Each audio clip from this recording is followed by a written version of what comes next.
Chapter 1. Arrival at the Swan's Head Inn. The late afternoon sun cast its golden glow across the winding lanes of Chipping Wexford as Miss Jane Marple stepped from the modest motor car and drew in a thoughtful breath. The village lay asleep in its habitual tranquility, thatched cottages with climbing roses, the tinkling of a distant church bell, and the faint bleat of sheep in the pastures beyond.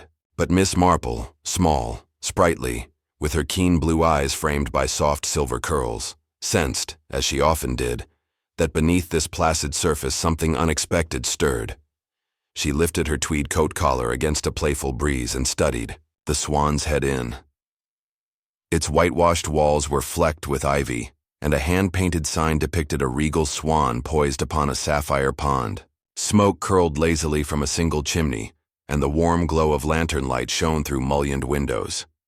It was precisely the kind of retreat Miss Marple had sought for an end-of-season respite, a chance to catch up on Miss Lemon's letters, embroider in solitude, and perhaps enjoy the company of a friendly landlady. The door swung open before she could lift her knocker, revealing Mrs. Edith Pritchard, the innkeeper, with cheeks as pink as the roses in bloom. "Welcome, Miss Marple," she said briskly, yet with an undercurrent of relief. "I'm so glad you've arrived. I know you telephoned late, and I confess I was starting to grow rather anxious." Miss Marple smiled, setting down her carpet. "Thank you, Mrs. Pritchard. It's good of you to make the effort despite the short notice. I trust nothing untoward has occurred?" The landlady hesitated. Her apron-clad hands knotted together. "Well, yes, and no. It's just that you are known for your abilities. Things have been a little odd here this week. Guests arriving late in the evening, strange noises in the loft above the dining room, and whispers about a wandering stranger. No one can quite describe." Miss Marple's eyes twinkled. "Strange noises and strangers who do not exist, or exist but do not show themselves, are far more common than we imagine. But do go on.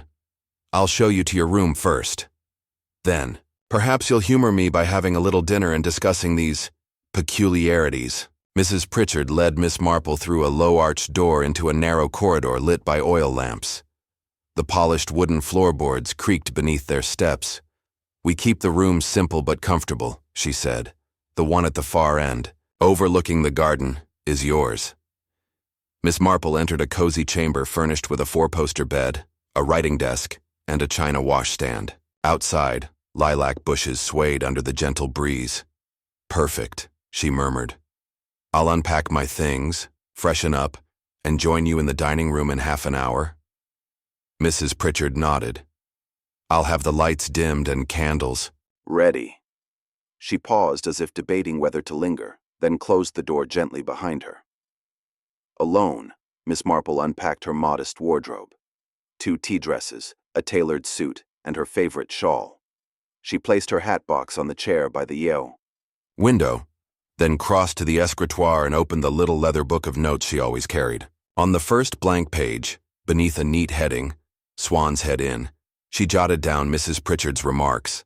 Late arrivals, noises in loft, wandering stranger. Then she paused, listening. The only sound was the scuff of her slipper on the thick carpet and the distant call of a cuckoo. Almost disappointingly ordinary. When Miss Marple entered the dining room half an hour later, she was greeted by the rich aroma of roast chicken and the flicker of candlelight dancing across polished pewter and china. Mrs. Pritchard stood beside a heavy oaken table, arranging silverware. 2 other guests sat in silence, a distinguished gentleman in tweeds who studied a leather-bound volume, and a young woman in mourning attire, her gloved hands clasped tightly in her lap. "Miss Marple," the landlady announced. "Mr. Samuel Bradshaw and Miss Clara Eaton. They arrived this evening as well and, frankly, have been unsettled." Miss Marple inclined her head in greeting. Mr. Bradshaw looked up, revealing keen gray eyes beneath bushy brows. "A pleasure, Miss Marple," he said crisply. "I must apologize for the abrupt enrollment of yet another guest. The inn was full, and I trust we're not imposing?" "Not at all," said Miss Marple. "I arrive as one seeking refuge from village gossip, though it seems I may have come too late." Miss Eaton offered a thin, melancholic smile. I'm afraid there has been gossip about the previous landlady's unexpected departure and rumors of her daughter's disappearance. She lowered her voice. Some say Mrs. Gray never left willingly. And in such cases, Miss Marple observed, rumors have a way of growing faster than facts. Pray tell, Mrs. Gray was the former landlady? Yes, said Mrs. Pritchard, taking her seat. Fiona Gray and her daughter Marianne. She ran the inn for 30 years with an iron hand. Then 2 weeks ago, without warning, she vanished, and Marianne vanished with her. The house staff claimed they were gone by dawn, and not a word since. Miss Marple arched an eyebrow. And the police? They make no progress? Inspector Dane came and questioned everyone, but apart from a damaged window latch in the loft, the same loft where the strange noises have been heard, there is nothing. Mrs. Pritchard picked up her soup spoon.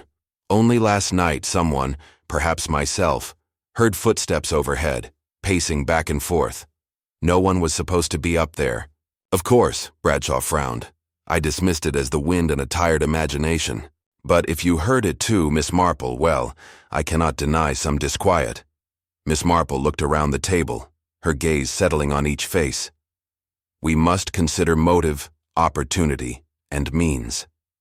Mrs. Gray was a strong character, with secrets, no doubt, and if her departure was unwilling, someone here may have facilitated it. Clara Eaton's gloved fingertips twitched. You think one of us... Her voice trailed off. Not necessarily one of us, Miss Marple corrected gently. But someone connected to this place. An outsider with some grievance, or an insider, with something to hide. She paused, then added, Tomorrow morning, I intend to inspect that loft. If you gentlemen and ladies will excuse my early hour, I may require your assistance, or at least your candor. Silence settled for a moment, broken only by the soft clink of cutlery. Then Samuel Bradshaw cleared his throat. If it helps unravel this peculiar affair, I shall make myself available any time. Clara swallowed. As will I. Anything to bring clarity to what happened. Her hand shook as she reached for her teacup. Mrs. Pritchard leaned forward, her expression desperate. Please, Miss Marple, find out what became of Fiona and Marianne. This inn cannot thrive with such uncertainty. Miss Marple nodded. Fear not. Rest assured, I shall do my utmost. But tonight, let us dine and rest. A clear mind is sharpened by good food and sound sleep. Later, after the other guests had retired and Mrs. Pritchard extinguished the candles, Miss Marple sat by her bedroom window, the cool night air drifting over her. She held the leather notebook in her lap and reread her notes. Late arriving guests. Emma? No. Bradshaw and Eaton only. Loft noises. Pacing. Latch. Could be someone hiding. Vanished. Gray and daughter, forced departure. Clues in the loft. Window latch damage.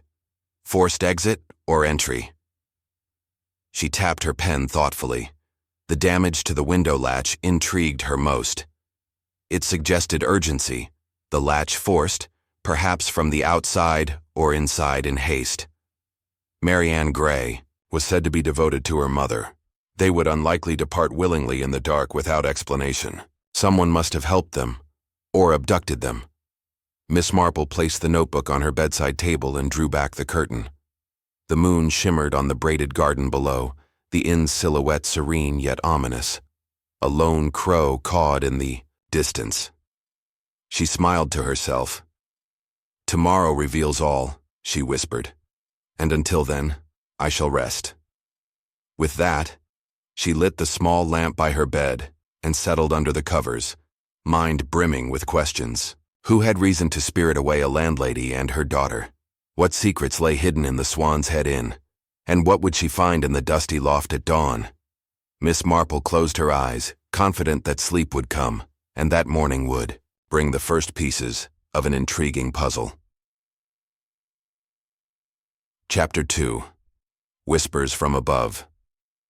The first light of dawn crept in pale slivers through the latticed windows as Miss Marple, shrouded in a woolen shawl, made her way along the narrow corridor toward the loft. The corridors, now empty and silent, seemed to hold their breath as she passed, the varnished floorboards yielding a low moan beneath her slippers.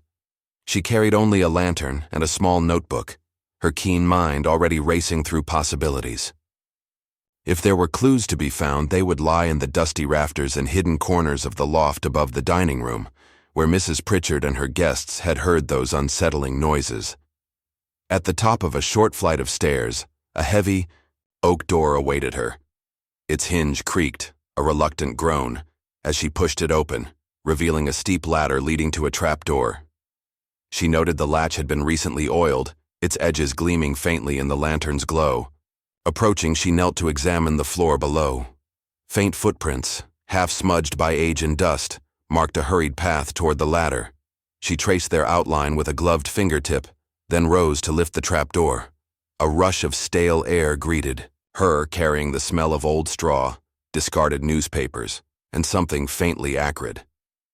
She hoisted herself onto the loft floor, her lantern illuminating a clutter of crates, trunks, and broken furniture. Sunlight filtered through narrow slits in the roof, painting the dust motes gold. Miss Marple set her lamp on a battered chest and surveyed the scene. A jumble of belongings left behind by Mrs. Gray long ago, or perhaps hastily brought up to conceal something, or someone. Her eyes fell on a torn length of purple ribbon tangled around a rusty nail. It matched, in hue if not in texture, the ribbon on Marianne Gray's hairpin, described by Mrs. Pritchard as a distinctive accessory. She pocketed the ribbon, noting its frayed edges suggested a rapid struggle. Next, she noticed an upturned wicker basket and a scattering of fresh eggshells. Odd, she thought. Eggs in a loft? Whoever had been here must have brought a picnic, or perhaps intended to live incognito. She made a note. Eggshells, recent. A sudden breeze from one of the roof slits caused her lantern's flame to flicker. She turned and caught sight of a narrow gap behind a stack of trunks, nearly obscured by spider webs. Kneeling, she peered into the space and discovered a small wooden crate, its lid ajar. Inside lay a bundle of folded letters, stained with what looked like coffee rings, and, beneath them, a small leather-bound diary. She lifted the diary carefully. Its cover bore the initials FG in embossed gold. Miss Marple's pulse quickened.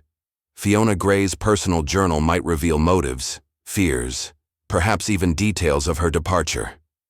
Footsteps sounded below. Mrs. Pritchard, perhaps. So Miss Marple closed the crate, tucked the diary under her arm, and climbed down the ladder before answering the door. The landlady, bearing a tray with hot tea and crusty bread, looked relieved to see her. "I thought you might need sustenance after such an ascent," she panted. "I hope I'm not intruding."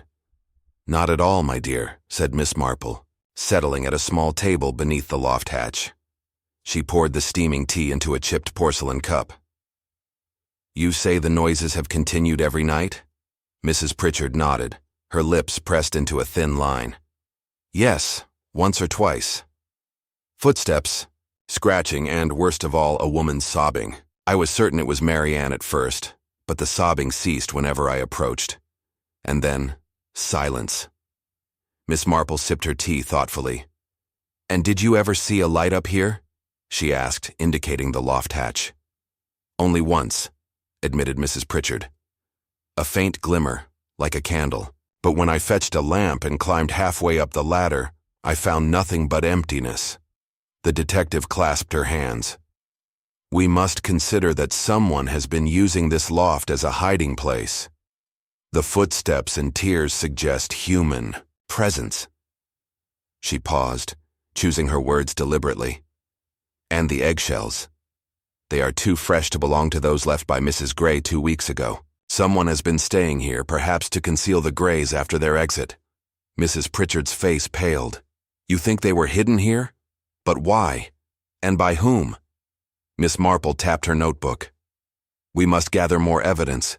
Tell me. Besides the landlady and your 2 guests, has anyone else access to the inn? Staff, tradesman, or an acquaintance of Mrs. Gray?" The landlady narrowed her eyes. "No one regularly.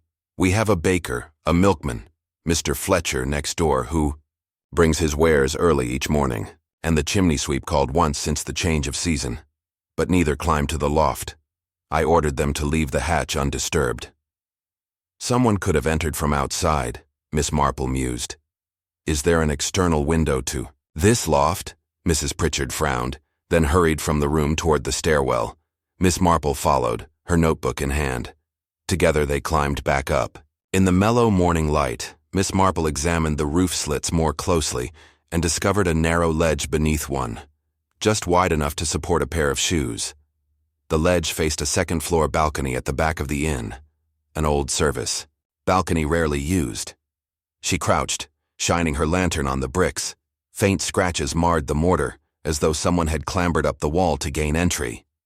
Descending once more, Miss Marple relayed her finding. Our stranger likely accessed the loft via that sloping wall and service balcony. They brought supplies, eggs, perhaps bread and tea from the kitchen, and stayed here, hidden from view. But why hide here when Mrs. Gray and Marianne have vanished? Mrs. Pritchard's brow creased. Surely if someone abducted them, they would not linger in the same building. Unless the captor fears discovery but cannot bear to part from his prisoners, Miss Marple suggested softly. Or perhaps Mrs. Gray agreed willingly, but regretted her choice and tried to escape from her own home. The idea made the landlady shiver. Good heavens, you don't think she ran back here and was trapped? It is one possibility, Miss Marple acknowledged. The diary may shed light on her state of mind. She extracted the leather-bound book from her reticule. May I? With a trembling hand, Mrs. Pritchard fetched a chair. Miss Marple opened the diary carefully, revealing neat script in Fiona Gray's hand. The first entries spoke of loneliness and fear, lines about shadows in the hall, and waking at midnight to the sound of weeping. Later entries hinted at secrets. A business transaction gone awry, a man's name stricken from the account book, and Marianne's pleas for safety. Miss Marple's heart quickened as she read an entry dated the very night before the disappearance. He came again. I saw his face at the door, thin, hawkish eyes burning. He demands what is mine, yet he knows not what he takes. Marianne trembled, her little hand in mine. I promised to protect her, but in my weakness I failed. Come what may, we leave tonight, under cover of darkness. Miss Marple closed the diary, decisively. Our landlady planned to flee, likely to join someone outside these walls, someone who offered protection but held a darker purpose. Mrs. Pritchard's eyes brimmed with tears. Oh, Miss Marple, who could do such a thing? The man with the hawkish features, Miss Marple murmured. We must identify him. She made a final note in her book. Diary. Escape plan from loft, unknown man. They heard voices approaching, a maid bringing more tea and the distant murmur of the two other guests. Miss Marple slipped the diary into her bag. Remain calm, Mrs. Pritchard. No good can come of panicking. I shall question Mr. Bradshaw and Miss Eaton later. For now, attend to your chores. I have a plan to trace our unknown man. As she descended to the main floor, Miss Marple's mind whirled with questions.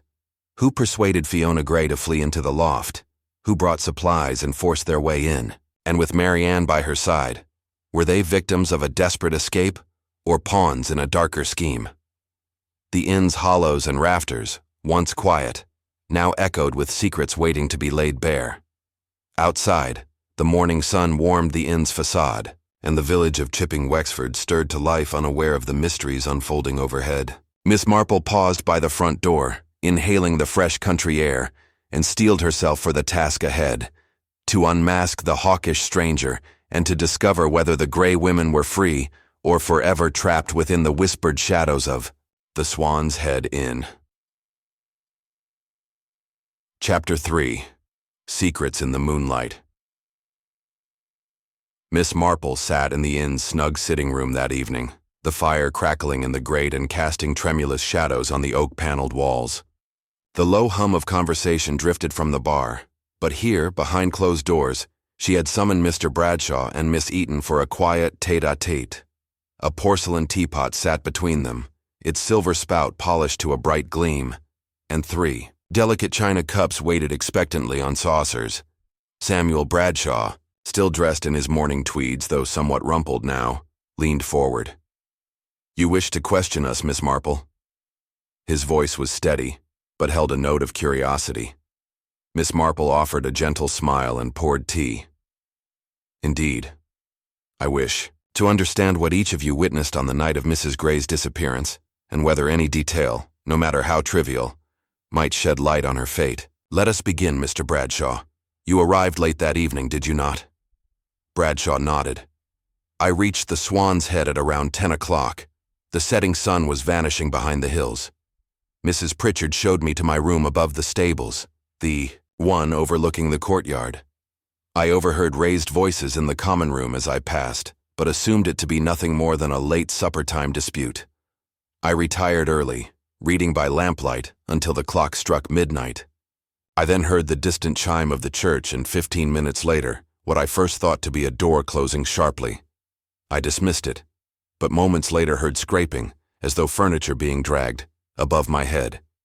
I went to the window to see if rain had loosened the slates, but all was still." Miss Marple inclined her head.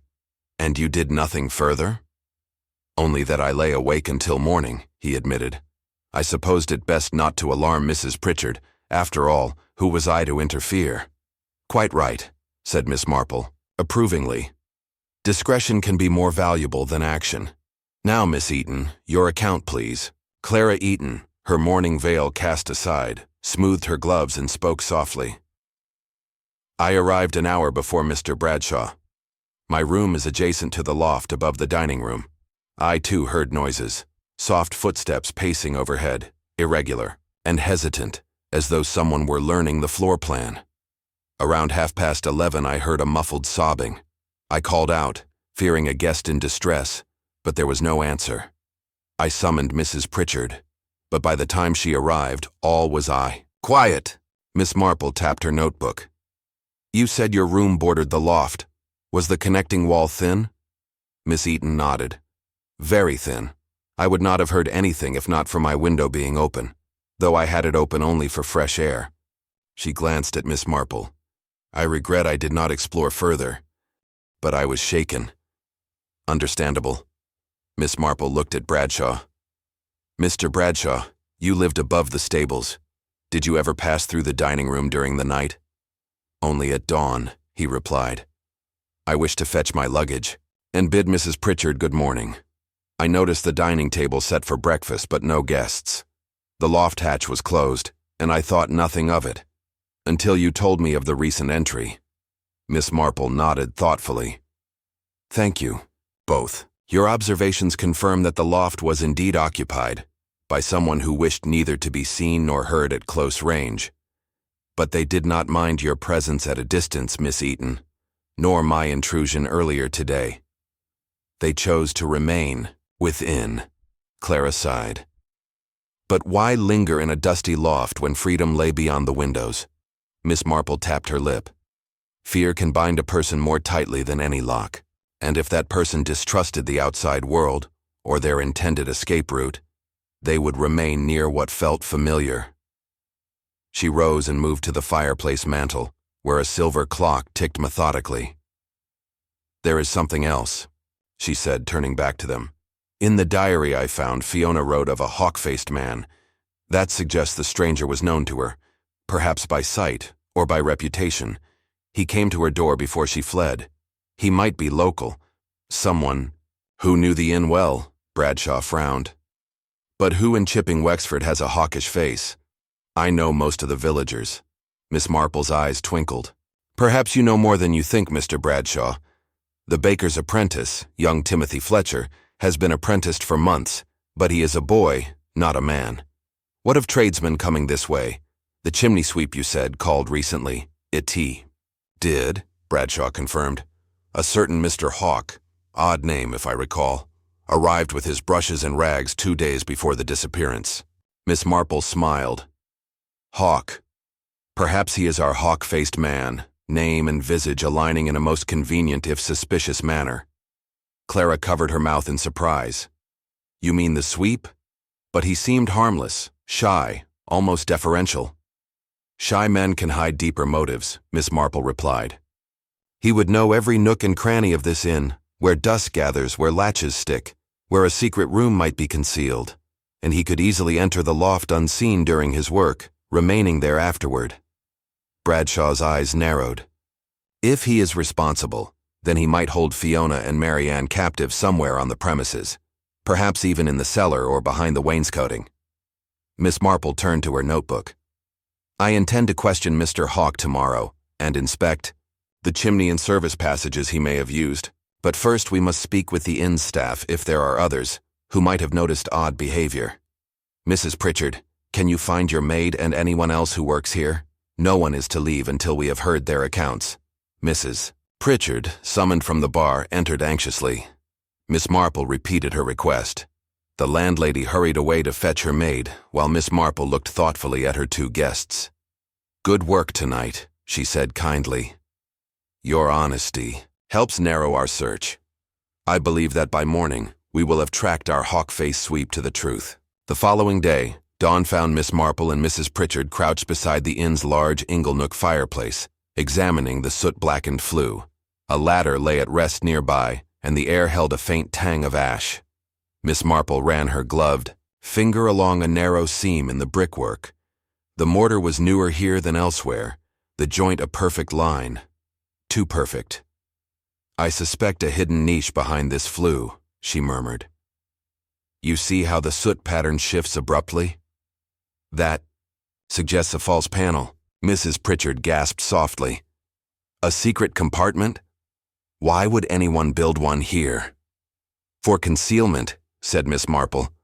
Perhaps to store valuables. Or people. She tapped a small hammer she had brought. I'll remove this. Brick. She worked with deliberate care, prizing out the brick to reveal a shallow cavity behind.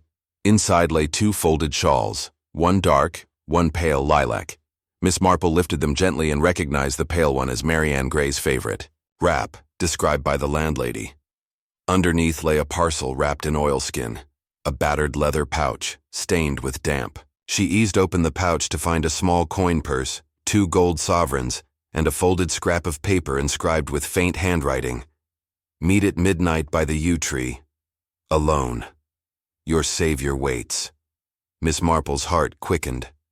A rendezvous, under the yew tree, a dark pact made by fear. But who was the savior? Hawk, or someone else entirely? We have proof of clandestine activity here, she told Mrs. Pritchard. Someone used the chimney to hide shawls and funds, and left instructions for the Greys to meet. We must follow this lead at once. They emerged into the crisp morning air. The service balcony, with its iron railing and narrow planks, overlooked a neatly trimmed yew tree near the boundary hedge. The grass beneath bore footprints, 2 sets, one large and booted, the other small and dainty. Miss Marple knelt to examine them. The large prints were heavy leather with a reversed V pattern, likely Hawk's.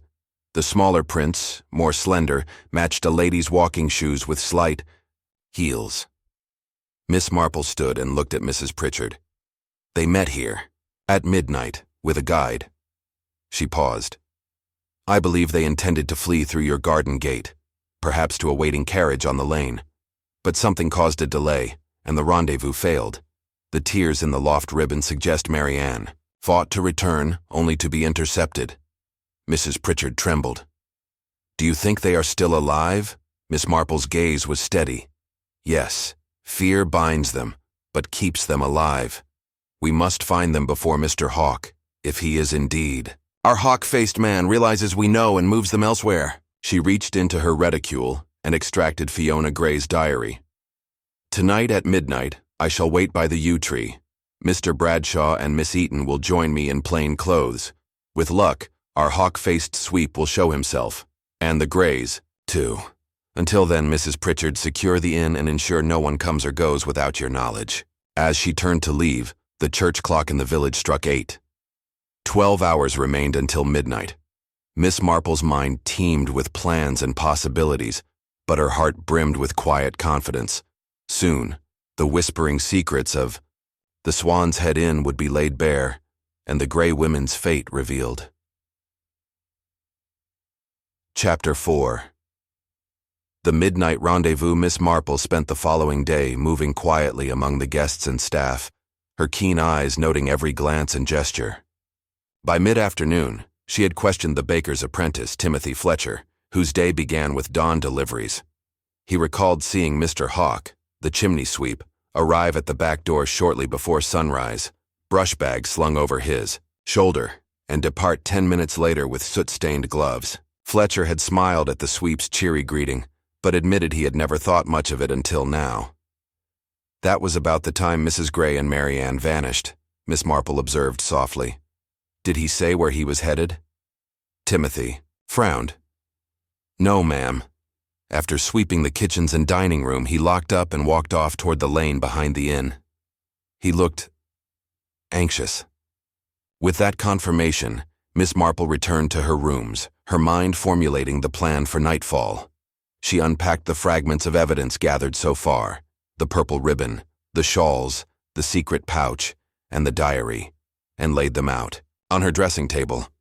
Each piece suggested a careful orchestration, the shawls hidden in the hearth, the money and note placed for retrieval, the porch rendezvous at the yew tree. She penned a note to Mr. Bradshaw and one to Miss Eaton, inviting them to join her at precisely 11:30 in the garden. The invitations were brief, but clear. Meet me by the yew tree. Come cloaked in dark clothing and bring nothing but resolve. At 6 o'clock, Miss Marple joined Mrs. Pritchard for an early supper in the dining room. The landlady watched her anxiously. Do you truly think we'll find them tonight? I do, Miss Marple replied with calm certainty.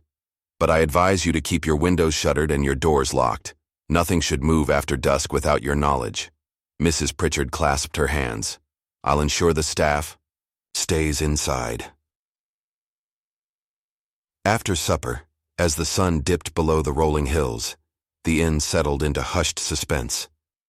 The only light was the glow from the few lanterns lining the corridors.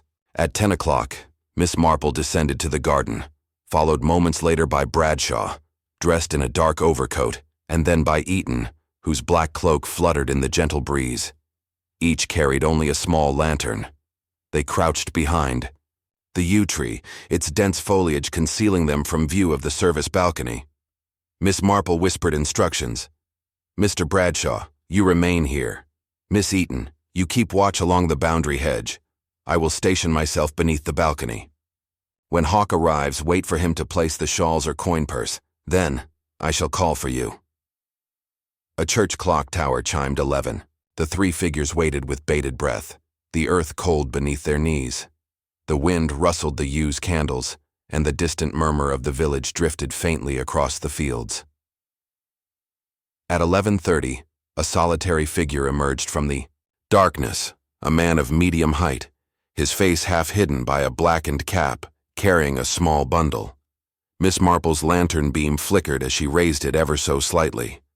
The man hesitated beneath the balcony, peered upward, then placed the bundle upon the flagstones and stepped back. She recognized the posture, deliberate, cautious. Now, she murmured. Miss Eaton slipped from her hiding place. Guard her lantern in hand. She advanced along the hedge, causing the man to start, but he remained silent and still. Miss Marple called softly, Mr. Hawk. The figure stiffened, then turned sharply. The lantern revealed a soot-streaked face with hawkish features, sharp nose, piercing eyes, just as Bradshaw had described. You. The sweep hissed, clutching his cap as though to hide. I saw nothing. Miss Marple stepped forward, folding her shawl. You have confessed by appearing here at midnight. You know precisely what these shawls represent. Now will you tell us why? Hawk's eyes darted between the three. Then, with a sudden roar of anger, he stalked toward the garden gate. Miss Marple moved to intercept him, but Bradshaw and Eaton were slower to close the distance. Stop him, she called. Miss, Eaton called out as she broke into a run. Hawk, startled, veered to the side, but not before her lantern illuminated the bundle's identity. 2 folded shawls, one dark, one pale lilac, and beneath them, the battered oilskin pouch. Realizing his compromise, Hawk decamped through the gate, splintering the latch with a kick. Bradshaw sprinted after him, but the sweep was surprisingly nimble, darting across the garden and disappearing into the moonlit lane. Miss Marple hurried to lift the bundle. She extracted the pale lilac shawl and draped it over her arm. Mary Ann's distinctive wrap, and then found inside the pouch the coin purse and the scrap of paper. Meet at midnight by the yew tree alone. Your savior waits. She tucked the note into her pocket and turned to Bradshaw and Eaton, returning breathlessly. He fled, she announced, but we have what he brought, and that note confirms someone intended to rescue the Greys here, outside these walls. Bradshaw's brow furrowed. Do you think he was assisting or controlling? Miss Marple considered. Both. He provided means for their escape, but only on his terms. I suspect he brought them here to decide whether they would flee with him. When they hesitated, he brought supplies and waited, but the rendezvous was ill-fated. Miss Eaton wrapped her cloak tighter. Do you think Fiona and Mary Ann still hide nearby? They may. He knows this inn too well to lead them far without detection. He will return, but by then, we must have secured their safety. They re-entered the inn through a side door, Miss Marple carrying the evidence. Mrs. Pritchard rushed to meet them. Did you see him? She whispered. He escaped, said Miss Marple, but he left behind crucial items. We must use them to draw him out again. She paused thoughtfully. The scrap of paper bears only the briefest instruction. I believe it is not meant for us to follow. Rather, it is a signal from Hawke to his employer. Employer, Bradshaw repeated. Miss Marple removed the note. Yes, someone sought to rescue, or control, Fiona Gray and her daughter. They financed his efforts and expect a report. Mrs. Pritchard gasped. You mean someone paid the sweep to abduct them? Or to extract them from peril? Miss Marple replied cautiously. But the line between rescue and abduction is thin when money and secrecy are involved. She stepped into the lantern's glow, turning to face them all. We must find Fiona and Mary Ann, and expose the puppet master behind Hawke's actions. Tomorrow at dawn, I shall inspect the surrounding hedgerows and outbuildings. You, Mrs. Pritchard, will ensure no one leaves the inn. I will also send for Inspector Dane to secure the premises. As the three stood in the quiet hallway, the distant toll of church bells ushered in the new day. Miss Marple's thoughts already raced ahead, to the children's cries she had heard in the loft, to the passage behind the hearth, to a secret that lay buried within the Swan's Head Inn's very foundations. Midnight had unveiled one layer of mystery. Dawn would reveal the next. And by the time the sun climbed high, Miss Marple vowed every hidden corner of the inn would be laid bare, and the fate of Fiona and Mary Ann Gray finally known. Chapter 5. Echoes beneath the floor dawn broke over, chipping Wexford in a soft wash of pale gold, illuminating the dew-tipped hedgerows and casting long shadows across the Swan's Head Inn. Miss Marple stood in the garden beside the yew tree, the evidence bundle secured under her arm. Her keen eyes followed Mrs. Pritchard as the landlady moved among the staff, confirming nothing or no one passed through the gates without notice. With the inn sealed, Miss Marple beckoned Mr. Bradshaw and Miss Eaton to join her by the front porch, their footsteps muffled on the wet flagstones. Thank you both for your vigilance last night, Miss Marple said quietly. Our hawk-faced sweep has fled, but our quarry remains hidden somewhere within these walls or beneath them. I propose we begin with the cellar. It is seldom used, but it connects to the hearth and, likely, to hidden passages built centuries ago. Bradshaw frowned. The cellar? I recall a narrow stair behind the kitchens leading down to a brick-lined chamber, but it has not seen use since the Grey era. The bottles are dusty, and the rafters cling with cobwebs. Precisely, Miss Marple replied. Cobwebs are the natural guardians of secrets. She tapped her bag. I have a small lamp, a length of twine, and a stout knife. Miss Eaton, will you hold the lantern? Mr. Bradshaw, be ready to secure the area behind us. They moved through the inn's silent corridors, pausing only when Mrs. Pritchard opened the hatch to the dining room and informed the cook to stay upstairs. The kitchen door swung softly, revealing the narrow stairs. Musty air wafted upward, bearing the scent of fermenting apples and aged oak. The trio descended, each step echoing as though a distant footfall answered them in kind. At the base, They entered a low-ceilinged brick chamber lined with wooden racks of dusty wine bottles and a solitary oak cask. Miss Marple's lantern cast, dancing spots of light, revealing a thick layer of dust on every surface, and several fresh footprints leading toward a far corner where the stone wall bulged slightly. "There," she whispered, pointing to the bulge. "See how the mortar is smoother, more uniform, and the dust is undisturbed only within that outline. Someone recently pressed against the wall, perhaps to test for hollowness." Bradshaw knelt, running a fingertip along the seam. "It feels just like the hearth panel, too perfect to be original. A false wall." He pressed gently, but the brick would not budge. Miss Marple drew out her knife. "Allow me." She worked the blade into the joint, prying at the edges until a section of brick shifted. With a gentle push, the panel swung inward on hidden hinges, revealing a narrow tunnel beyond. A faint draft whispered from within, carrying an undercurrent of damp earth and distant voices, or perhaps echoes of voices long silenced. Miss Eaton held her breath. "Voices?" she inquired, her voice a hush. "Only echoes, my dear," Miss Marple replied. "Voices from the past or from those who tread here recently." She produced the twine and tied one end to a hook on the lantern's handle, preparing to thread it into the darkness. "If anyone remains within, this will mark our path and guide us back." Bradshaw fastened his coat collar and illuminated the tunnel's mouth. It extended only a few feet before curving sharply. The floor was strewn with straw, and the walls glistened with moisture. Cobwebs draped overhead like ghostly drapery. With measured steps, Miss Marple led the way, the lantern's glow revealing an iron ring set into the opposite wall. She touched it gently.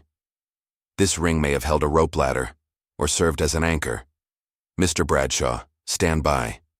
He advanced, and tugged at the ring, which swung outward to disclose a second, larger passage, a sloping shaft descending into blackness. Miss Eaton's hand tightened on the lantern. "How far down does it go?" "Far enough," Miss Marple said thoughtfully, "and likely to the very foundations of this inn, or beyond." She knelt to examine the floor.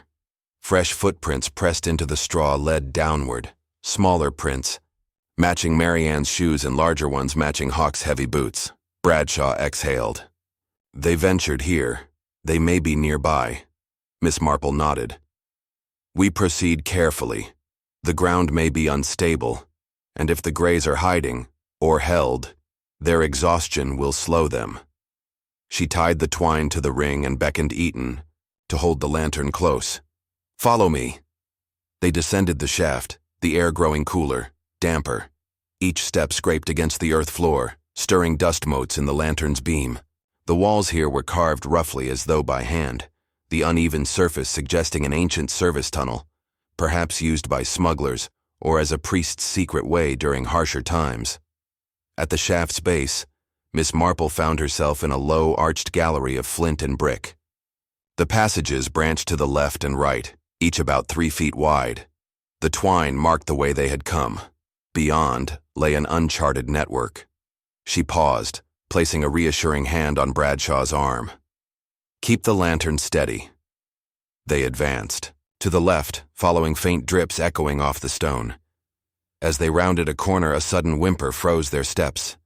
Soft, plaintive, unmistakably human. Miss Marple's heart quickened. "Fiona?" she whispered. "Marianne?" The whimper repeated, faint but urgent. Miss Eaton's voice trembled. "They're here." Miss Marple took Bradshaw's hand briefly, and then, with resolute calm, moved toward the sound. The passage opened into a small chamber roughly 10 feet square, its ceiling low and lath and plaster patched. A single barred window high above admitted a sliver of light. Beneath it lay 2 figures huddled together, a woman in disheveled dress clutching a pale child, her eyes wide with relief and fear. "Fiona," Miss Marple called softly. "It is safe now. I am Miss Marple." The woman looked up, face streaked with smudges of tears and soot. She rose with an effort, revealing a slender frame wasted by fear and hunger. "Miss Marple," she gasped. "Thank God." The child, Marianne, stood shakily, eyes bright but hollow. She ran forward and embraced her mother, trembling. Bradshaw knelt to take the child's hand. "You are safe," he said gently. "We will bring you out." Miss Marple moved to examine the chamber. Against one wall lay an overturned crate and several empty food tins.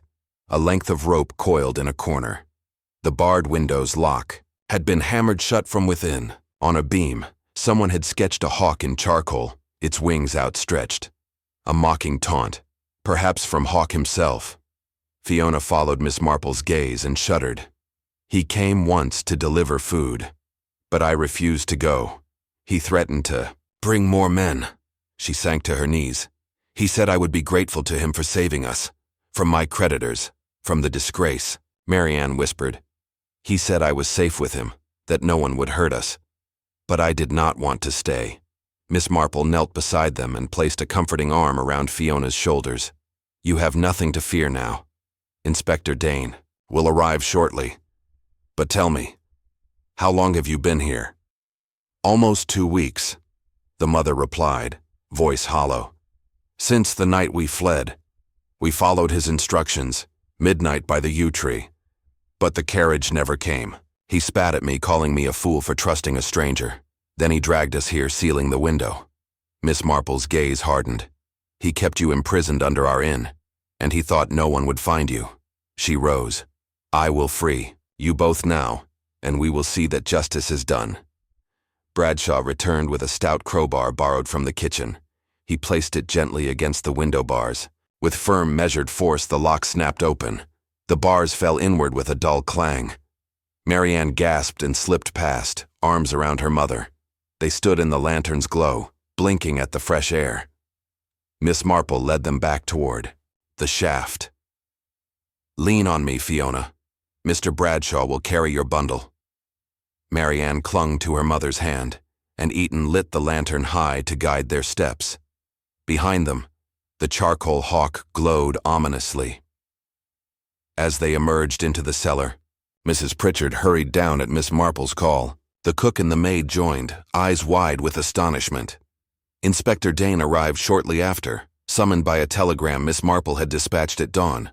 He took rapid charge, noting the evidence and asking concise questions.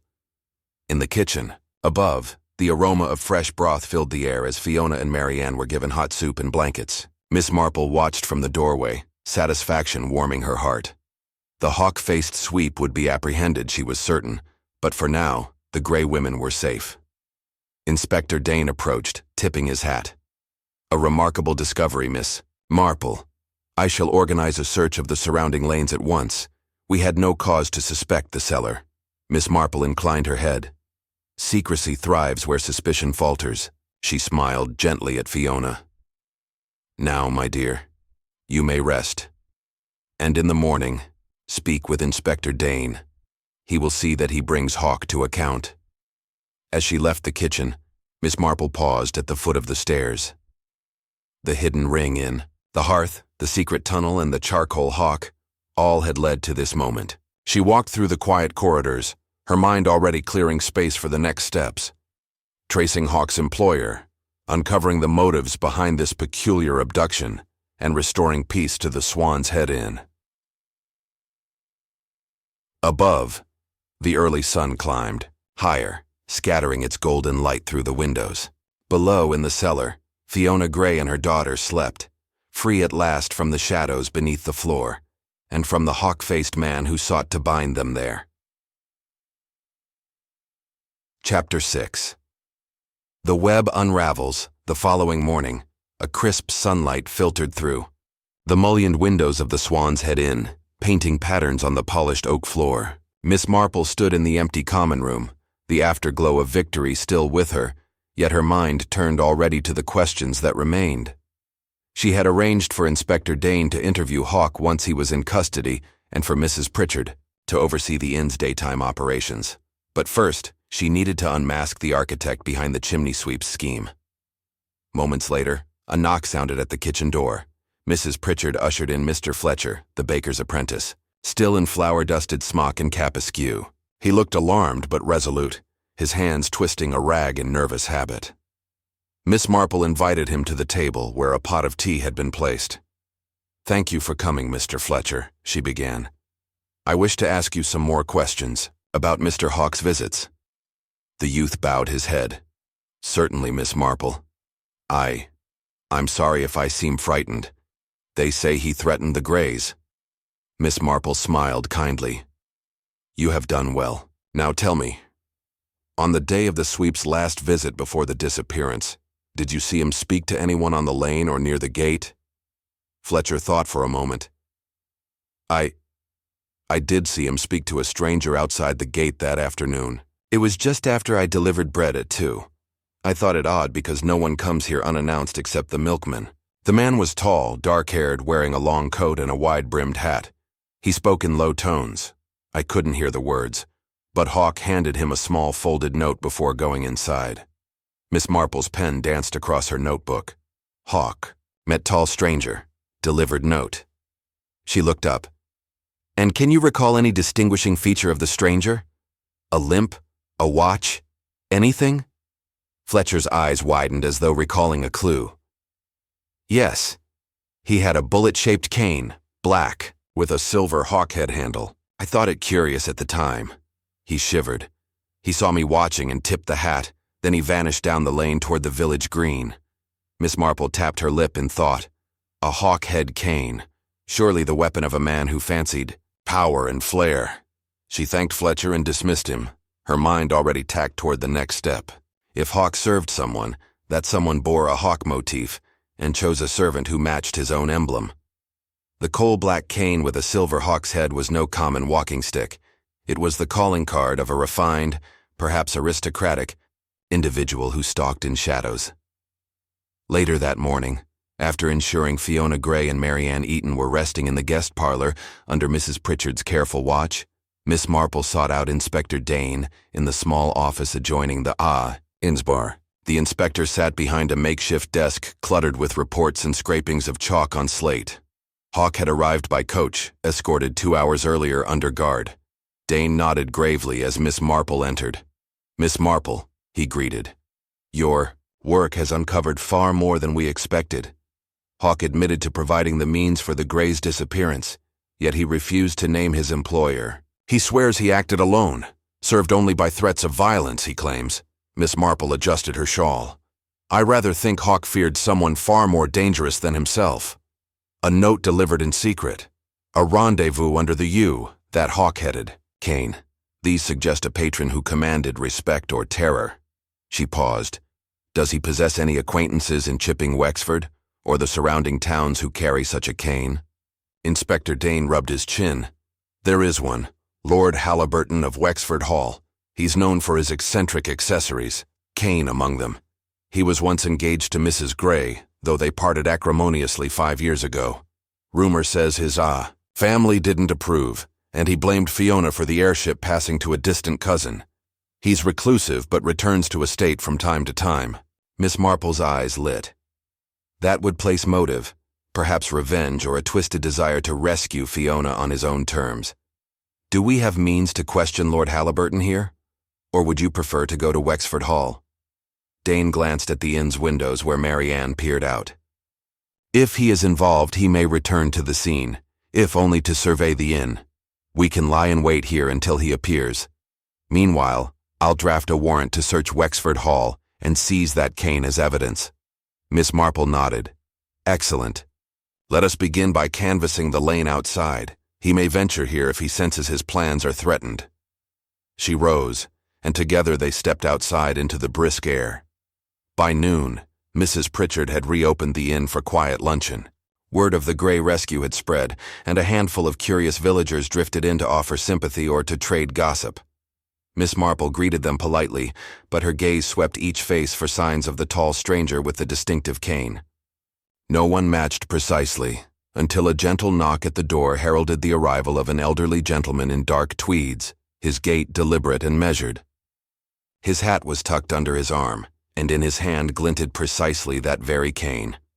On its silver head, the familiar hawk's beak and carved eyes.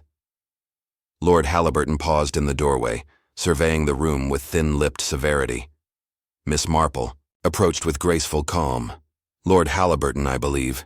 She inclined her head. I had hoped we might meet under more private circumstances, but fortune seems to dictate otherwise. The Lord's dark eyes flickered. Miss Marple. Inspector Dane informed me of recent events. I trust Fiona Gray and her daughter are safe? They are, Miss Marple confirmed. Safe, though much frightened by their recent ordeal. I am glad you came. Your presence here raises questions best answered sooner rather than later. She nodded to Dane, who produced a summons. My lord, I have reason to believe you hold information vital to this investigation, in particular, that cane you carry. Lord Halliburton's face sketched thin. He drew a deep breath, then placed the cane in the inspector's outstretched hand.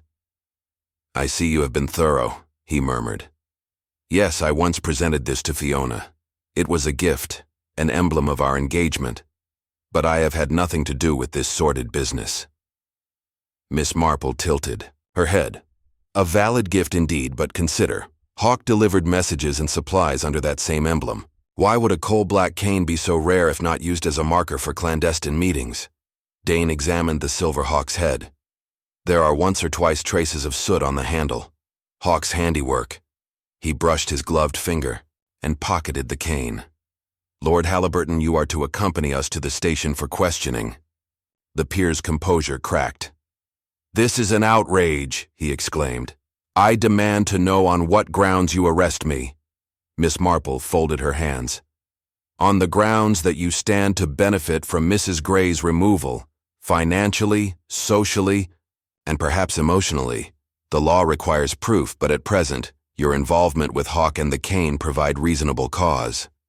Her voice carried the clear precision of certainty. If you are innocent, you will be exonerated by further inquiry. If guilty, the truth will be revealed. Lord Halliburton hesitated, his aristocratic veneer slipping. A moment later, Inspector Dane moved to place a respectful hand on his elbow. Come, my lord. As they departed, a hush fell over the inn. Mrs. Pritchard hurried forward, concern etched on her face. Miss Marple, what will happen to them? To Fiona and Mary Ann? Miss Marple offered a reassuring smile. They will be safe. The law will see that justice is served, and soon this affair will be laid to rest. The afternoon sun slanted through the windows, and Miss Marple returned to the guest parlor, where Fiona Gray and her daughter sat in the soft glow of a reading lamp. Mary Ann threw herself at Miss Marple's feet. Thank you, Miss Marple, she said, voice trembling with gratitude. You saved us. My dear, Miss Marple replied, gently lifting the child into her lap. You saved yourselves by trusting to goodness and innocence. I merely helped guide that trust to safety. Fiona reached out and clasped Miss Marple's hand. I cannot repay you. My debts, my mistakes, you have undone them. Miss Marple brushed back Fiona's hair. You owe no debt to me, but to life and to the kindness of strangers. She stood and moved toward the door. Now rest. Tonight, Inspector Dane will have more answers, and by morning, you will leave this place freed not only from your captor but from the shadow of scandal. Leaving them to recover, Miss Marple made her way down to the bar, where the inn's small crowd had gathered in muted speculation.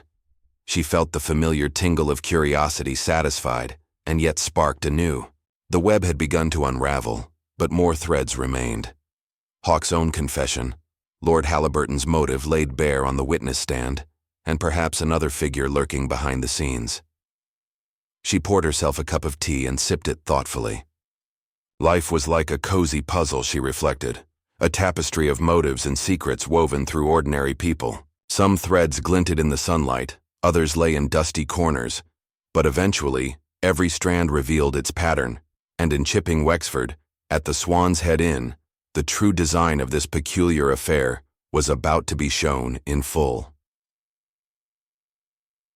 Chapter: Shadows of Remorse. The late afternoon light slanted through the mullioned windows of the Swan's Head Inn, lending the common room a honeyed glow that belied the gravity of recent events.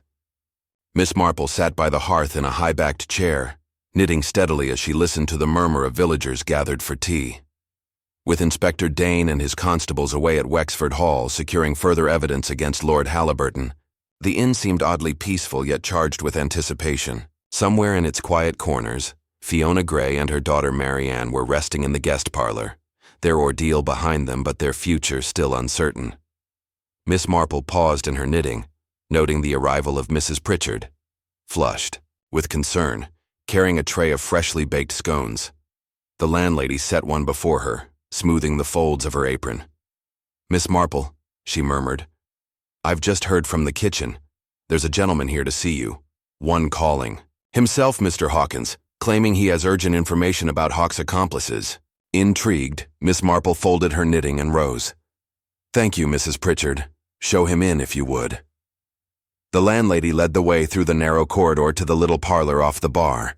There, by the window, stood a tall, lean man in dark clothing, his features sharp and alert, though his eyes betrayed weariness. "Miss Marple?" he inquired, his voice low but steady. He removed his hat, revealing a shock of dark hair, and extended a thin hand. "I am Mr. Arthur Hawkins, former employee of Lord Halliburton. I served as his private secretary before I resigned last month." Miss Marple gestured to a pair of chairs. "Please sit, Mr. Hawkins. I understand you have information you believe crucial to this case." Mr. Hawkins accepted a seat. "Indeed, I learned of Hawk's activities here days ago and grew uneasy. But when I tried to warn my former employer, he dismissed me, said I was alarmist and jealous. Yesterday, I overheard him instructing Hawk to accelerate his plans, to deal with the Grays before their presence drew unwanted attention. I realized then he intended harm. I had to come forward." "So you traveled here at once?" "Missy?" Marple asked gently. Hawkins nodded. "Yes, but I arrived too late to prevent the cellar imprisonment. Inspector Dane has my statement, but I thought you might appreciate more context. Lord Halliburton's resentment of Fiona was no secret.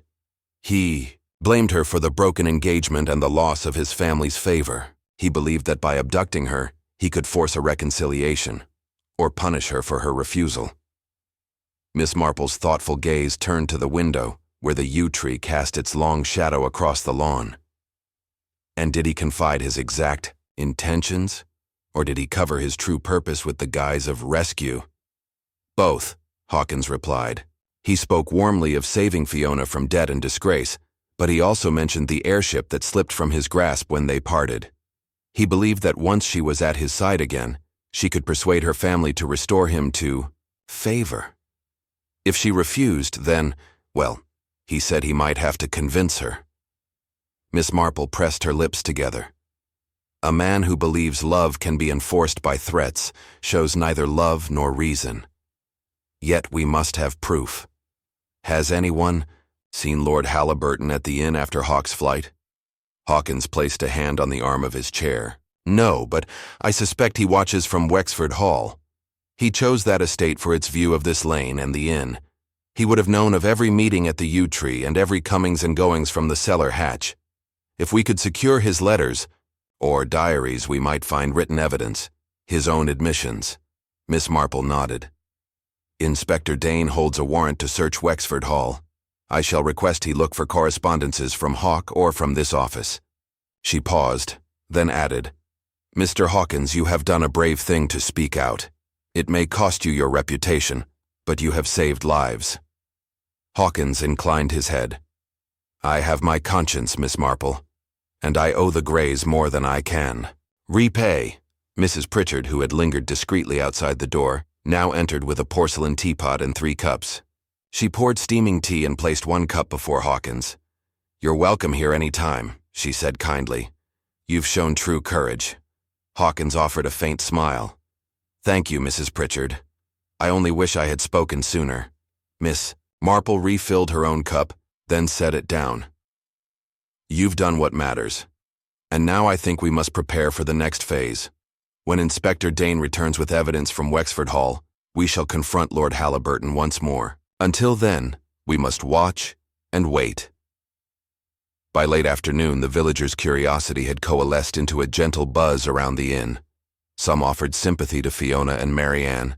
Others whispered of scandal and aristocratic folly. Yet beneath the gossip, a current of admiration ran for Miss Marple, whose quiet intelligence and resolute kindness had saved the day. She stepped into the garden to fetch a breath of air, greeted by the gentle rustling of the yews leaves. Mrs. Pritchard joined her, carrying a small tray of lemonade. "I don't know how you do it," the landlady said, handing over a glass. "I never thought any of this could happen here, right under my roof." Miss Marple sipped the cool lemonade. "The heart of any mystery lies in the ordinary. A little greed, a little pride, and secrets grow like weeds. But kindness and persistence root them out." She looked toward the courtyard gate. "We have turned the shadows to sunlight, but the work is not yet done," Mrs. Pritchard nodded. "Inspector Dane called a short while ago. He's found a bundle of letters in Lord Halliburton's private study, copies of correspondence between him and Hawke, detailing payments and instructions. He expects to have them back here by early morning." Miss Marple's eyes brightened with satisfaction. "Then tomorrow we shall finish this affair. But for now, I think a brief rest is in order. You have much to attend to, and I have a letter to write." She bade Mrs. Pritchard good afternoon and returned indoors to her sitting room. There she settled at the writing desk and composed a note to Miss Lemon in St. Mary Mead. "My dearest Miss Lemon, I find myself once more embroiled in intrigue. Though thanks to a most alarming hawk-faced sweep and a reclusive lord, the truth of Blackthorn Lane is at last unveiled. Rest assured no more mysteries shall plague the Swan's Head Inn. I look forward to sharing the particulars over tea upon my return. Ever yours, Jane Marple." With the wax seal pressed and the note entrusted to Mrs. Pritchard for posting, Miss Marple paused to reflect. 6 chapters had revealed dawn rescues, midnight rendezvous, and aristocratic schemes. Yet the final confession still lay ahead, a moment when Lord Halliburton would stand exposed, his motives arrested alongside him. And when that moment came, the Swan's Head Inn would return to its peaceful rhythm, its secrets laid bare, and its guests restored to the calm of ordinary life. She rose and smoothed her skirts, ready to rejoin the others. As she stepped into the hallway, she heard the soft murmur of Fiona and Marianne in the parlor, their laughter mingling at last with the inn's warm embrace. The shadows of remorse and regret would soon be dispelled, and in their place, a new chapter of hope would begin, written as always, under the gentle guidance of Miss Jane Marple. Chapter 8. The verdict of truth. The carriage bumped along the sea. Rutted Lane toward Wexford Hall as Miss Marple settled herself on a cushioned seat, her knitting basket, complete with half-finished stocking, resting gently in her lap. Across from her, Inspector Dane reviewed a leather portfolio stuffed with letters and envelopes bound by twine, correspondence between Lord Halliburton and Mr. Hawke, discussions of rendezvous times, sums of money owed, and even references to midnight at the U. Marianne Gray sat beside Miss Marple under Mrs. Pritchard's watchful care, her pale cheeks flushed with excitement at the prospect of vindicating her mother's honor. The sun dipped low behind rolling fields, casting long shadows across the hall's imposing facade. Though the evening air carried a chill, the atmosphere within the carriage buzzed with anticipation, for tonight, truths long buried would at last see daylight. They entered the grand porte cochere, flanked by stone lions whose stony muzzles seemed almost to sneer at their arrival. A footman in livery attended to the horses, and Miss Marple's heart fluttered ever so slightly. Anticipation mingled with the faintest trace of anxiety, not for herself, but for the gentle Fiona and Marianne, whose trust she bore in her steady hands. Inspector Dane led the way up the sweeping marble staircase, organized his documents with precise care, and paused at a pair of enormous oak doors. "Shall we?" he murmured. Miss Marple offered a nod. Inside, the reception hall glowed. Beneath crystal chandeliers, the walls hung with ancestral portraits whose eyes seemed to follow their passage. On a velvet-topped settee near the hearth sat Lord Halliburton, his posture rigid but his face paling as the inspector approached. Beside him stood Mr. Hawkins, the former secretary, his expression taut yet resolute. The air felt charged, as though every grandfather clock in the hall ticked with impatient eagerness. Mrs. Pritchard lingered discreetly by the doorway, ready to fetch a stiff drink of sherry should nerves demand it. Inspector Dane cleared his throat. My lord, I present evidence seized at the Swan's Head Inn in Wexford Hall. Correspondence between you and one Arthur Hawke, alias the Hawk-Faced Sweep, outlines your orchestration of Mrs. Gray's removal, contrary to her will, and, under threat of violence, he laid the twined letters on a nearby table. These letters contain your instructions for midnight meetings, supply deliveries to the inn's loft and cellar, and references to the Savior's note you penned. He paused for effect. How do you plead? Lord Halliburton's lips trembled. He swallowed hard and rose with effort, the silver hawk-head cane clutched in one hand. I admit to corresponding with Hawke, but only to prevent Fiona's ruin.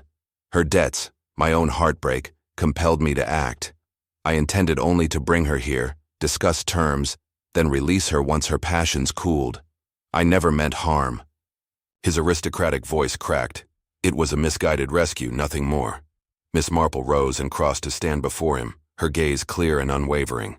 My lord, you tested her, imprisoned her in dusty darkness, heard her tears in the loft, and refused to heed her pleas. A genuine rescue does not confine one's charges, nor does it conceal their plight from all but yourself. Love gained by coercion is not love, but tyranny. She met his eyes calmly. And when Marianne wept for safety, you threatened both mother and child with further violence if they refused to obey. That is no rescue, but an abduction. Marianne, emboldened by Miss Marple's conviction, stepped forward, her voice small, but firm. You said you would protect us. Instead, you scared us. I thought you were my rescuer, but you were my jailer. Fiona clasped her daughter's hand, tears shining in her eyes. We trusted you once, she said, voice trembling, with both sorrow and anger. But trust broken is earned back only through repentance and restitution. She turned to Dane.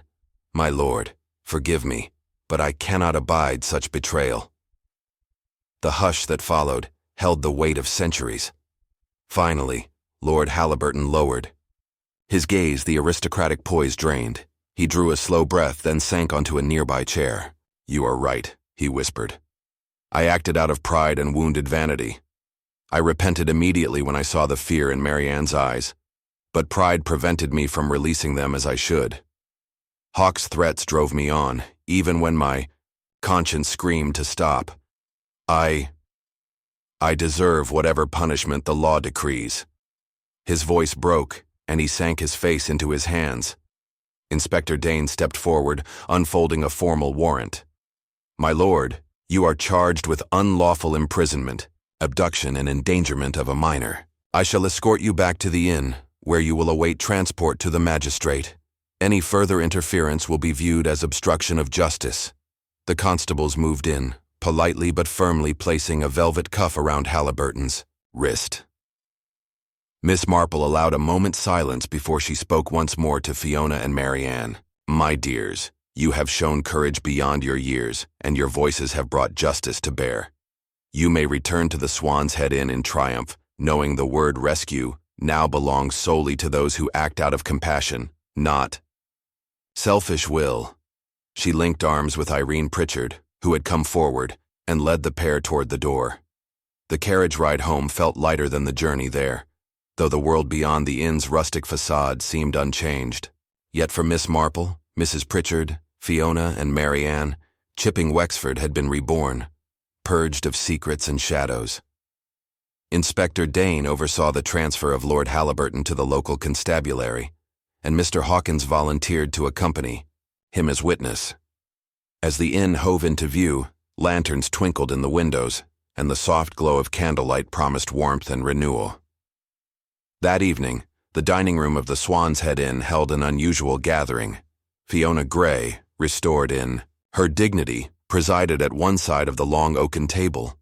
Marianne, her laughter bright and unguarded, sat at her elbow. Miss Marple and Mrs. Pritchard flanked the mother and daughter, while Inspector Dane and Mr. Hawkins took seats of honor. The villagers, invited to join in celebration, filled the remaining benches with curious but joyful faces. A roast goose and plum pudding, once destined for nervous appetites, became symbols of communal relief and festivity. Miss Marple, rising from her chair, tapped her teacup for attention. The room hushed, the crackle of the fire and the flicker of candle flames accompanying her measured words. Tonight, we celebrate not merely the return of Fiona and Marianne to freedom, but the triumph of conscience over coercion, of kindness over cruelty, and of truth over secrecy. Let us remember that a shroud of darkness can envelop the most ordinary dwelling, but the light of human courage and compassion will always find its way through the smallest crack. She raised her teacup in a toast. To the Swan's Head Inn, may its doors remain forever open to goodwill, and its halls forever echo with laughter. A chorus of "Hear, hear" rose, and the candle's reflections danced on smiling faces. Fiona reached across the table, gently squeezing Miss Marple's hand. Marianne beamed with unrestrained joy. Mrs. Pritchard dabbed at her eyes with a lace handkerchief, while Inspector Dane offered a respectful nod to his new friend. Even Mr. Hawkins allowed himself a rare, unguarded smile, his redemption written in the warmth of acceptance. Later that night, as Miss Marple prepared for bed in her cozy room, she paused by the window to gaze at the moonlit garden. The yew tree stood sentinel, its branches now free of secret rendezvous. The inn's shutters were drawn, yet the windows glowed softly, crystals of light in the darkness. She reflected on the tapestry of motives she had unraveled, the swept floors, the hidden passages, the hawk-headed cane, and the wounded pride of a lord. In each thread, she discerned the patterns of human frailty and strength. And as sleep claimed her, she knew that wherever the ordinary hid extraordinary secrets, she would be ready to find them, and to bring them, as always, into the gentle light of truth. Chapter 9. Pages of Reckoning. The morning after the triumphant feast dawned crisp and clear, as though chipping Wexford itself had shrugged off its shadows and greeted the sun with renewed vigor.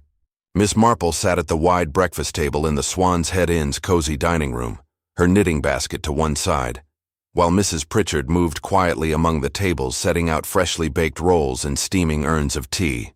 Fiona Gray and Marianne joined them at a small corner table, their demeanor calm but still edged with the awe of their recent liberation. Inspector Dane, having relinquished his official duties for the day, accepted an invitation to breakfast, and even Mr. Hawkins slipped in from the garden to share a plat of kippers and toast. As the inn's gentle bustle began, diners chatting, staff moving softly, the distant clink of teaspoons, Miss Marple's keen eyes caught sight of a small envelope tucked beneath her teacup. It was unsealed, made of fine, cream paper, and bore no name, only a single sketched hawk circled in ink. Her pulse quickened as she lifted it and discreetly unfolded its contents. To the one who sees what others do not, seek the truth in the ledger of Wexford Hall.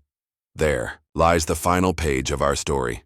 Miss Marple folded the note and tucked it into her pocket. Her heart stirred with anticipation.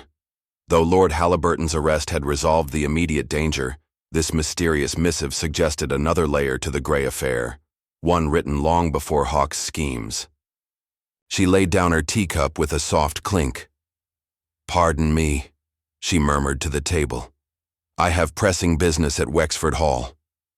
Inspector Dane looked up, spoon midway to his lips.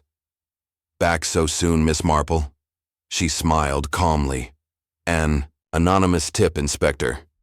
It seems someone, perhaps repentant, wishes to guide us to the Halliburton family ledger. It may contain entries that shed further light on Fiona's downfall and my lord's obsession." Dane nodded, already reaching for his coat. "Very well. I'll send 2 constables to guard the inn. Will you join me in half an hour?" "By all means," she replied. She rose and crossed to Mrs. Pritchard. "Will you see that Fiona and Marianne remain comfortable? Perhaps indulge them with new books from the village library." Mrs. Pritchard beamed and bustled off. Fiona touched Miss Marple's arm. "Are you sure we should return so soon?" Miss Marple took her hand. "My dear, you have every reason to know the full record of the past. No ledger entry can harm you now, except to confirm your innocence and restore your standing." Marianne's eyes shone. "Perhaps the ledger will explain why Father left us that estate, if there is anything to justify it." Miss Marple patted her hand. "Exactly so. Let us go. Wexford Hall stood silent beneath the morning sun, its sandstone walls glowing, with faint amber highlights. The massive leaded windows reflected the sky, and at the wide steps, Inspector Dane accompanied Miss Marple beneath a velvet awning.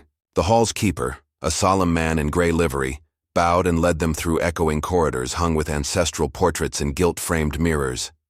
They paused before a heavy oaken door, carved with the Halliburton coat of arms. A soaring hawk, clutching an olive branch. The keeper produced a large brass key and turned it with a solemn click. Inside lay a study lined with bookshelves, a carved walnut desk strewn with papers, and against the far wall, a tall glass-fronted cabinet. But Miss Marple had eyes for a sturdy leather-bound volume on a side table, its spine stamped in gilt. Halliburton Family Ledger. "Ah," she murmured, beckoning Dane. "That must be it." Inspector Dane set aside the letter of tip. "Found. By your special request, Miss Marple.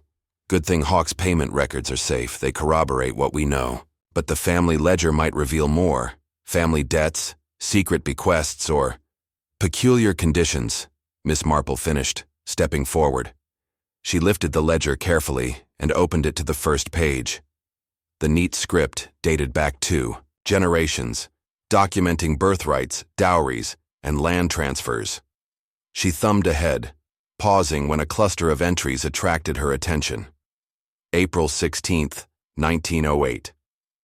To Lady Beatrice Halliburton, sum of $500 in trust, on condition that upon her death, the Glascombe estate transfers to her firstborn son, Thomas Halliburton, June 3rd, 1921. Upon the marriage of Lord Edmund Halliburton, half of the trust funds may be applied toward his wife's debt relief, at discretion of the family trustee. Beatrice H. Her finger traced the line. Fiona's ruin stemmed from extravagant debts incurred not through folly, but to preserve her family's good name, debts that above entry suggests could have been remitted by the family trustee. Had Lord Halliburton availed himself of his mother's discretion, he could have restored Fiona easily, without coercion. Inspector Dane frowned. But that choice lay with his mother, not him. Miss Marple nodded. Precisely. It appears. The trustee, Lady Beatrice, acted in halting increments, stipulating conditions. Perhaps Mr. Halliburton felt slighted, believing Fiona and he deserved full relief. But if the ledger confirms only half the trust was used, the resentment would fester. She flipped ahead to wartime. August 12, 1940. Trust balance of $1,250 transferred to Lord Halliburton upon his reaching age 25. Family trustee, November 1, 1942. Advance of $300 to Lord Halliburton for pressing travel requisitions. Family trustee, March 5, 1945. Balance of trust revoked due to imprudent dealings. Family trustee. Miss Marple's eyebrows lifted. Here, on March 5, 1945, the family revoked the remaining trust due to imprudent dealings. That would leave our lord stripped of any financial security just as he came of age. No wonder he blamed Fiona, convinced that only her influence could restore his position. Dane exhaled. So the ledger reveals the root of his obsession. Not simple wounded pride, but a tangible loss of fortune blamed on the broken engagement. Miss Marple turned another page and paused at a final entry dated just weeks before the current events. May 20th, 1947. Complaint lodged by Lord Halliburton against Fiona Gray, accusing her of misappropriating trust funds. Pending family deliberation. Family trustee. She tapped the line. He tried to formalize his grievance, accusing Fiona of misappropriation, presumably to force her hand or to justify reclaiming the funds. When the trustee put the complaint on hold, it became a festering wound, one he attempted to heal by abduction. Inspector Dane closed the ledger carefully. These entries will strengthen our case. We can show premeditation, motive, and a clear hope to coerce his consent. Miss Marple replaced the ledger. And more importantly, this record offers Fiona and Marianne the vindication they deserve. No longer mere victims of a sweep's threats, they are part of a long story of trust betrayed and now trust restored. The keeper re-entered the room with a tray of iced water and biscuits, which Miss Marple accepted kindly. She addressed the inspector. "Would you be so kind as to see these entries copied? I'll send a formal request for certified copies, which Fiona may present to any interested parties." Dane saluted. "Consider it done, Miss Marple." He signaled 2 constables who had accompanied them to begin the transcriptions. As they departed the study, Miss Marple paused in the corridor.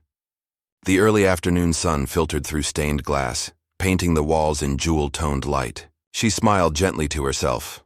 Another layer of mystery peeled away, illumination finding its mark. Back at the Swan's Head Inn, afternoon tea was served promptly at 4, the parlor doors open to June breezes.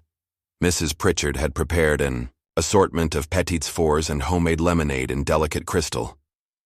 Fiona and Marianne sat by a window alcove, their newly copied pages of the ledger gleaming like proof of innocence. They read each line, Fiona's smile growing as she saw the entries absolving her name, Marianne's eyes bright with the knowledge of her mother's integrity. Miss Marple joined them with her own cup, setting aside the last slice of lemon cake. "How do you feel, my dears?" Fiona looked up, her expression one of quiet triumph. "Redeemed, Miss Marple, redeemed and free. No more whispers of scandal or debt collectors." Marianne closed the ledger with tender care. "And I shall keep this in my custody always, a reminder that truth endures even when buried." Miss Marple folded her hands. "Indeed, and may you both live in the clear air of honesty and peace." She turned to Mrs. Pritchard, who bustled forward. "Do send a copy of these ledger pages to Miss Lemon as well. She will be delighted." That evening, as candlelight flickered, in the lounge and the inn's final guests retired, Miss Marple sat by the hearth reflecting on the day's discoveries. The ledger had not only explained a motive, but had woven Fiona's reputation back into the tapestry of the Halliburton lineage. Al reclamation of dignity as much as funds. She rose and crossed to the window, gazing out at the moonlit garden. The yew tree stood silent, its branches still bearing the memory of midnight's rendezvous. Beneath it lay no more secrets, only the promise of tomorrow. With a contented sigh, Miss Marple extinguished her lamp and prepared for bed, confident that every hidden page had at last been turned, and that for the Swan's Head Inn, the next chapters would be written in laughter and honesty, unshadowed by fear or regret. Chapter 10. Homeward reflections.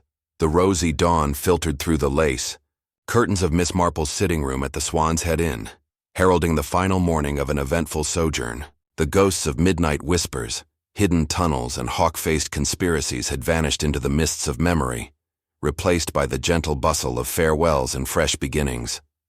Outside, Mrs. Pritchard's flower beds were bright with poppies and sweet peas, and the air carried the faint hum of early bees, a rosy promise that life could flourish anew once darkness was dispelled. Miss Marple sat by the window, her bag packed and her shawl folded neatly across its brim, while Marianne Gray perched on the edge of an armchair, clutching the leather-bound family ledger that had restored her mother's reputation. Fiona Gray, dressed in a soft blue gown, of her own choosing, stood by the fireplace, smoothing her daughter's hair and exchanging quiet smiles. The inn buzzed with villagers and staff, all eager to witness the final chapter of an extraordinary tale in their peaceful lane. Mrs. Pritchard bustled in carrying a tray of buttery scones and a pot of robust tea. "For our honored guests," she announced cheerfully, setting delicate china before them. She gave Miss Marple a knowing smile. "And for you, Mr. Hawkins, and Inspector Dane, who'll be along any moment to bid you farewell." Miss Marple accepted a scone with gentle gratitude. "Thank you, Edith. Your kindness has made all the difference." She broke her breakfast in two, passing half to Fiona and half to Marianne. "To new beginnings," she toasted softly. Moments later, the door swung open and Inspector Japp's voice called from the corridor. "Good morning, Miss Marple. I trust all has gone smoothly here." Miss Marple stood to greet her old friend, Inspector Dane too, looking more relaxed than she'd seen him in days, accompanied by Arthur Hawkins, who now wore a simple linen suit rather than the somber black that had cloaked his guiltless conscience. Behind them came Lord Halliburton, moving with measured dignity, accompanied by 2 constables. Though bound for trial, his expression was one of reflective remorse rather than anger. "Inspector Japp," Miss Marple said, offering her hand. "I am pleased you could join us for the final farewells." Japp shook her hand warmly, then turned to inspect the room. "I see peace has returned to the Swan's Head Inn thanks to your prodigious talents, my dear." Miss Marple smiled. "Only curiosity and persistence, Inspector." She gestured to Fiona and Marianne. "Our guests of honor are ready to depart for London, where Fiona will resume her literary work and Marianne her schooling. And I believe Lord Halliburton has arranged a carriage to take them on their way." Fiona and Marianne embraced Mrs. Pritchard, tears of gratitude shining in their eyes. "Thank you for everything," Fiona whispered. "This inn will always be our refuge." "And you will always have a home here," Mrs. Pritchard replied, her voice thick with emotion. "Whenever you return to Wexford, remember the Swan's Head." As the carriage rolled up to the inn's front steps, Fiona lifted Marianne into her arms and stepped aboard, while Inspector Dane and Hawkins loaded the ledger and personal effects beneath the seat. Lord Halliburton followed, accompanied by the constables who would relieve him of his hands for trial. Though his place was next in the judicial system rather than in freedom, there was a sense of closure in his poised acknowledgement of defeat. Miss Marple lingered on the steps, her gaze steady as the carriage door closed. The wheels turned, the horses trotted, and soon the figures of Fiona and Marianne waved from the window, the ledger shining in the bright sunlight. As the lane swallowed the carriage beneath its verdant boughs, Marianne bounded from her mother's arms to wave a final goodbye. "Thank you, Miss Marple," she called, her voice buoyant and joyful. Then the carriage swung into the main road and was gone. Inspector Japp stepped beside Miss Marple. "Quite the enterprise, eh? I'll see that Halliburton's trial proceeds, without undue sensationalism. The press can be spirited." Miss Marple patted Japp's arm. "They'll find what they need in the court records, and Mr. Hawkins has provided testimony that seals this affair from further doubt." She turned to Hawkins, who stood quietly, modest but dignified. "Arthur, you did well to come forward. You have a clear conscience now." Hawkins inclined his head. "Miss Marple, I only did what was right. I hope you will remember me kindly." "Kindly and with respect," Miss Marple assured him. "And if you ever seek a quiet retreat, the Swan's Head Inn has a room with your name on it." Hawkins allowed himself a small, grateful smile. "Thank you. It means more than I can say."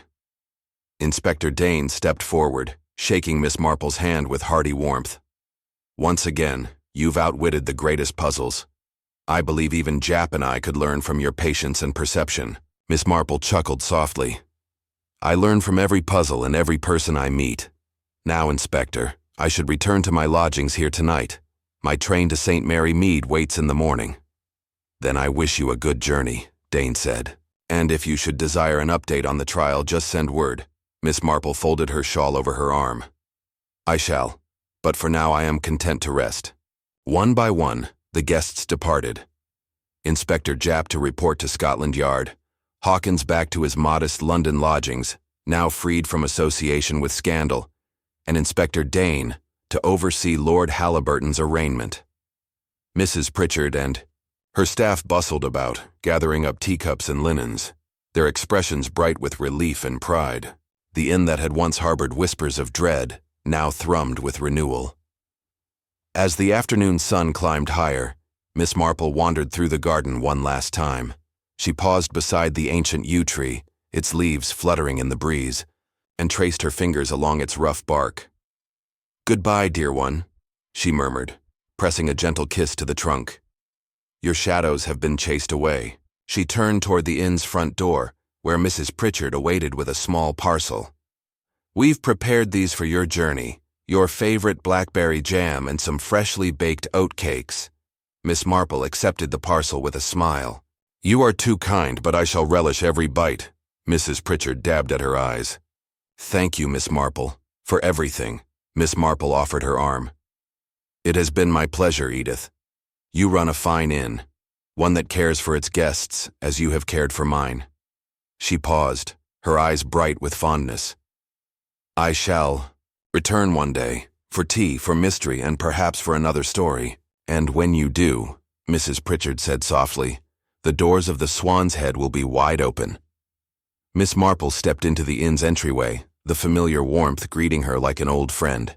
She collected her bag from the desk, exchanged farewells with the cook and maid, and paused once more at the threshold. The oak door stood ajar, the polished brass handle warm beneath her fingertips. As she closed the door behind her, Miss Marple quipped to the silent halls. "All's well that ends well, my dear Swan's Head." She smiled and set off down the sunlit lane, her sensible shoes crunching on the gravel, her shawl trailing softly behind her. Beyond the hedgerows, the winding road led her toward the station, and beyond that, to St. Mary Mead, home to her quiet sewing circle, to Miss Lemon's letters, and to the comforting humdrum of everyday life. But wherever shadows gathered and secrets lurked, she knew she would be called once more, and she would come, patient, perceptive, and resolute, to bring the light of truth into every hidden corner. Thus concluded the affair at the Swan's Head Inn. A tale of fear turned to freedom, of coercion undone by compassion, and of human frailty redeemed through courage. And as Miss Marple walked into the golden afternoon, she carried with her the story's gentle lesson, that the darkest mysteries can be solved, not by force of arm, but by warmth of heart and clarity of mind.